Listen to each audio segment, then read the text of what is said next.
হারাম একটা সামান্য একটা হারাম ঠুনকো একটা খেলাকে নিয়ে সারা বিশ্ব কি করতেছে দেখেন নাই? কি পাগল হয়ে গেছে একেবারে। কি অবস্থা মানুষের মধ্যে।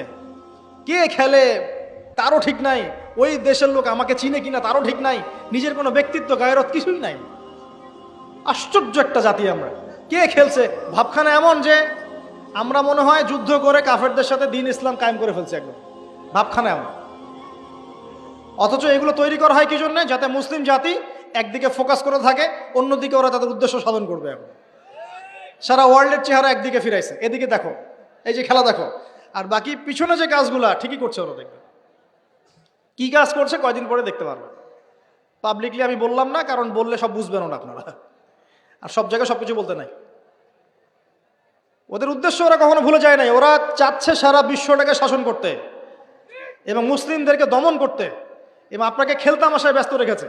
লাচো এখন যুবকদের কোনো হিতাহিত জ্ঞান পর্যন্ত চলে গেছে। এখন হিতাহিত জ্ঞান, তোমাকে এইভাবে চুল কাটতে কে বলছে? তোমাকে এইভাবে চুল কাটতে কে বলছে? এদিকে একদম ছিলে রেখে দিচ্ছে, এখানে মাঝখানে উঁচা একটা ময়ূরের মতো রেখে দিচ্ছে। মানে এভাবে চুল কাটতে তোমাকে কে বলছে? কে তোমাকে মেসি ফলো করতে বলছে? তোমার জন্য রাসূল সাল্লাল্লাহু আলাইহি ওয়াসাল্লামের বাবরি চুলের সুন্নত নাই? আজীব একটা ব্যাপার। দাড়ি রাখছো, বিরাট কোহলির মতো দাড়ি রাখছো কেন? রাসূল সাল্লাল্লাহু আলাইহি ওয়াসাল্লামের মতো ছাড়া দাড়ি রাখতে পারো না? আশ্চর্য। আমাদের আদর্শ চিন্তা হবে না? নবী সাল্লাল্লাহু আলাইহি ওয়াসাল্লামের মতো এত সুদর্শন হ্যান্ডসাম মানুষ থাকতে আমি কাকে ফলো করব? যুবকদের পুরো মাথাটাকে ব্রেইন ওয়াশ করে ফেলা হয়েছে এখন। কারণ ওরা জানে খুব ভালো করেই, যুবকরা যদি আল্লাহর পথে ফিরে আসে ওদের সমস্যা আছে, সমস্যা। এই কারণে তোমাদেরকে ভুলিয়ে রাখা হচ্ছে। নিজের জীবনের মূল্য দিতে শিখো। আল্লাহ পাক তোমাদেরকে কি জন্য সৃষ্টি করেছেন এটা বুঝো। শোনো, দুনিয়া যদি চাইতাম আমি অনেক কিছু করতে পারতাম, এই সুযোগ আমার সামনেও ছিল।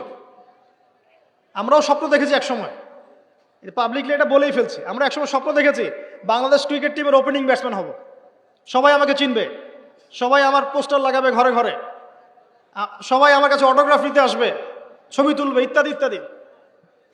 যখন থেকে দিন বুঝেছি, আলহামদুলিল্লাহ, একদিনও পিছিয়ে ফিরে তাকাই নেই। আলহামদুলিল্লাহ, এখনো মানুষ কিন্তু ছবি তুলছে আমাদের সাথে, তুলতে চাচ্ছে, অটোগ্রাফ চাচ্ছে, একই বিষয়ে।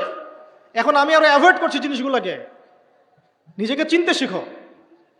আল্লাহ রাব্বুল আলামিন তোমাকে আমাকে সৃষ্টি করেছেন, আল্লাহ পাক আমাদের হাতে এই দিনের বিজয় দেখতে চান। আল্লাহ পাক চান যেন আমরা আল্লাহর দিনটাকে পালন করি, প্রচার করি, প্রসার ঘটাই। ইনশাল্লাহ এক সময় দিন প্রতিষ্ঠা হবে ইনশাল্লাহ। আমরা যদি খেলতামাশায় মত্ত থাকি তাহলে দিনের প্রচার কে করবে, প্রসার কে করবে?